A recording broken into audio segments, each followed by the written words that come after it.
ఒక్క సీటుకి 1000 మంది ఆస్పిరెంట్స్ ఉన్నారు. షాక్ అవుతున్నావు బ్రో. ఈ వీడియోలో చెప్పబోయే అప్డేట్స్ అనేటివి వినాలనుకుంటే ఈ వీడియోని స్కిప్ చేయకుండా చూడండి. ఆర్ఆర్బీ ఎన్టీపీసీ 2025కి సంబంధించిన అండర్ గ్రాడ్యుయేట్ లెవెల్ యొక్క ఎగ్జామ్ డేట్ అప్డేట్ అనేది చూద్దాము. పేపర్ లెవెల్ ఎలా వస్తుందో చూద్దాము. అలానే స్మార్ట్ ప్రిపరేషన్ స్ట్రాటజీ అనేది చెప్పబోతున్నా ఈ వీడియోలో. ఎవరైతే రైల్వే జాబ్ ప్రిపేర్ అవుతున్నారో ప్రతి ఒక్కరికి ఇది మస్ట్ వాచ్ వీడియో అనమాట. ఫస్ట్ లైక్ చేయండి, సబ్స్క్రైబ్ చేయండి, ఎందుకంటే లాస్ట్లో మీకు ప్రిపరేషన్ స్ట్రాటజీలో ఒక స్మాల్ ట్రిక్ చెప్తాను. మనకి graduate level exam date notification అనేది మనకి 25 డేస్ బిఫోర్ ఎగ్జామ్ అనేది రిలీజ్ చేశారు. అలానే అండర్ గ్రాడ్యుయేట్ లెవెల్ యొక్క ఎగ్జామ్ కూడా మనకి 25 డేస్ బిఫోరే వస్తుంది ఎగ్జామ్ నోటీస్ అనేది.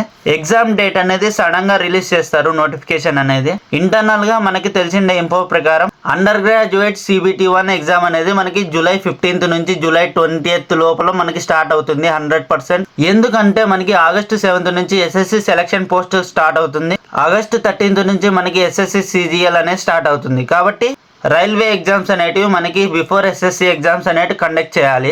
RRB NTPC graduate level exams అనేటివి మనకి 24th జూన్ అయిపోతాయి. కాబట్టి మనకి మిడిల్లో ఉండేది 24th జూన్ నుంచి మనకి ఆగస్ట్ 7th వరకు ఉంటుంది అనమాట టైమ్. మనకి తెలిసిన ప్రకారంగా మనకి ఎగ్జామ్ డేట్స్ అనేటివి 24th జూన్ నుంచి ఆగస్ట్ 7th లోపల అయిపోవాలి. మనకి ఆర్ఆర్బీ ఎన్టీపీసీలో కొన్ని ఎగ్జామ్ డేట్స్ అనేటివి క్యాన్సిల్ అయ్యాయి. కాబట్టి అవి షెడ్యూల్ అవుతాయి 25th కానీ 26th కానీ. కాబట్టి ఫుల్ ప్రెజ్డ్గా మనకి జూలైలో కన్ఫామ్గా స్టార్ట్ అవుతాయి ఎగ్జామ్స్ అనేటివి. RRB NTPC under graduate level యొక్క ఎగ్జామ్స్ అనేటివి. మనం ప్రిపరేషన్ అనేది ఇప్పటి నుంచి స్టార్ట్ చేస్తే తప్ప మనకి జాబ్ రావడానికి అవకాశం ఉండదు. ఎగ్జామ్ డేట్ వస్తేనే ప్రిపేర్ అవుతాము అనుకుంటే మాత్రం మనకి జాబ్ అస్సలకి రాదు. ఎందుకంటే కాంపిటీషన్ హెవీగా ఉంది, బ్రూటల్ కాంపిటీషన్ అనేది ఉంది. మనకి ఆర్ఆర్బీ అండర్ గ్రాడ్యుయేట్ లెవెల్కి వచ్చిండే అప్లికేషన్స్ చూస్తే 63 lakhs అప్లికేషన్స్ అనేవి వచ్చాయన్నమాట. కానీ వేకెన్సీస్ చూసినట్టయితే మనకి 3000 వేకెన్సీసే ఉన్నాయి. కాబట్టి ప్రతి ఒక్క సీటుకి 1800+ ఆస్పిరెంట్స్ అనే వాళ్ళు ఫైట్ చేస్తున్నారు. గ్రాడ్యుయేట్ లెవెల్లో మనకి పోస్టులు ఎక్కువ ఉన్నాయి, కాంపిటీషన్ తక్కువే. కానీ అండర్ గ్రాడ్యుయేట్ లెవెల్కి మనకి గ్రాడ్యుయేట్స్ అప్లై చేస్తారు, అండర్ గ్రాడ్యుయేట్స్ కూడా అప్లై చేస్తారు. కాబట్టి కాంపిటీషన్ అనేది ఇంకా ఇంక్రీజ్ అవుతుంది. ఈ లెవెల్ కాంపిటీషన్ అనేది మనకి SSC ఎగ్జామ్ కూడా లేదనమాట. సో రైల్వే జాబ్ అనేది సింపుల్ అనుకుంటే ఈ వీడియో చూసిన తర్వాత మీ ఒపీనియన్ మారిపోతుంది.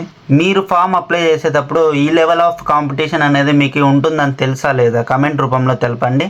మనం ప్రీవియస్ ఇయర్ పేపర్స్ నుంచి అనాలిసిస్ చేసినట్టయితే మనకి మ్యాథమెటిక్స్ నుంచి మనకి 25 క్వశ్చన్స్ అనేటివి అర్థమెటిక్ నుంచే అడిగినాడు. పర్సెంటేజెస్ నుంచి, సింపుల్ ఇంట్రెస్ట్ నుంచి, కాంపౌండ్ ఇంట్రెస్ట్ నుంచి, మనకి టైమ్ అండ్ డిస్టెన్స్ మీద ఇలా ఆర్థమెటిక్ నుంచే ఎక్కువ క్వశ్చన్స్ అనేటివి అడిగాడు అనమాట.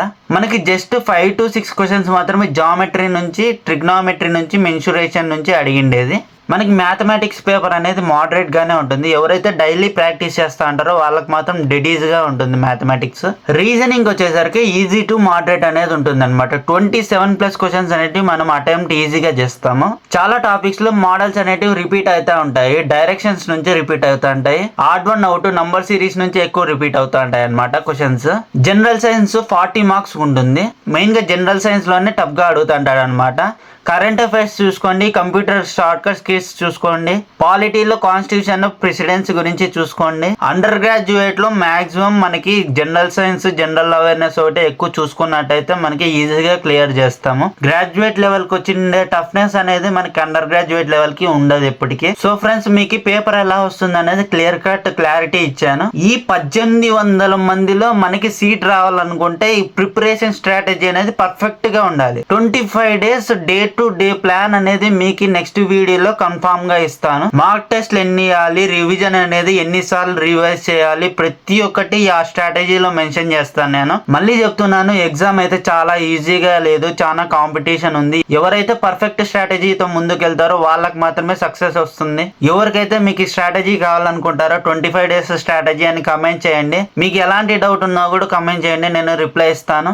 ఎవరైతే రైల్వే జాబ్ కి ప్రిపేర్ అవుతున్నారో ప్రతి ఒక్కరికి ఈ వీడియోని షేర్ చేయండి. ఈ స్ట్రాటజీని ఫాలో అయితే సీట్ మాత్రం జెంటిల్ సైన్స్ అకాడమీ సబ్స్క్రైబర్ కి మాత్రం ఈజీగా వచ్చేస్తుంది. ఈ వీడియో కానీ మీకు నచ్చినట్టయితే ఒకే ఒక లైక్ చేయండి, ఎందుకంటే చాలా మందికి రీచ్ అవుతుంది, చాలా మందికి ఈ వీడియో అనేది యూస్ఫుల్ అవుతుంది. కాబట్టి ప్రతి ఒక్కరికి ఈ వీడియోని షేర్ చేయండి. నెక్స్ట్ వీడియోలో 25 days ప్లాన్ తో మీ ముందు ఉంటాను. Thank you.